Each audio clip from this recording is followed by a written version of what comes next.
à Vernoux. Alors Eric, toi tu es vernousin, je crois on dit ça comme ça, c'est bien ça? Tout à fait. Voilà, et tu nous fais le plaisir de venir en direct pour nous parler un petit peu, de donner ton avis, tes idées sur Vernoux, et aussi tu vas nous parler de quelque chose d'absolument incroyable qui s'est passé à Vernoux, l'histoire du Moulin de Lodi où tu as été aux premières loges en quelque sorte. Hein.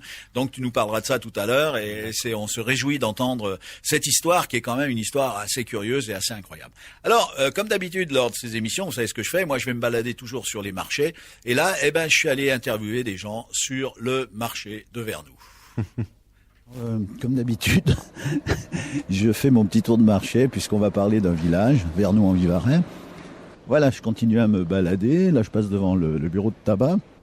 Bonjour, je vois que vous exposez des légumes. Oui. C'est des légumes biologiques? C'est pas biologique parce qu'on n'a pas le label. Mais c'est raisonné.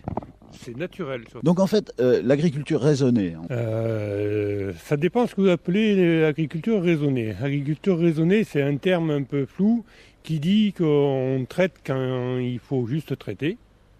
Ce qui n'est pas du tout ce qu'on pratique nous. Nous, c'est vraiment naturel. Donc c'est même pas biologique. Parce que biologique, il y a des traitements qui sont autorisés. Alors que nous, on traite pas du tout, sauf avec des purins, donc tout ce qui est naturel. Oui, c'est ça. Alors donc c'est quand même important. Donc quelque part, le biologique, c'est pas forcément ce qu'on croit. Je ne veux pas rentrer dans certaines polémiques, mais voilà, il y a des termes qui ont été créés par des industriels ou des choses comme ça, mais voilà. Moi, nous, ce qu'on fait là, c'est vraiment du naturel. C'est simplement C'est-à-dire, à part le purin, il n'y a rien, quoi. Il n'y a rien du tout.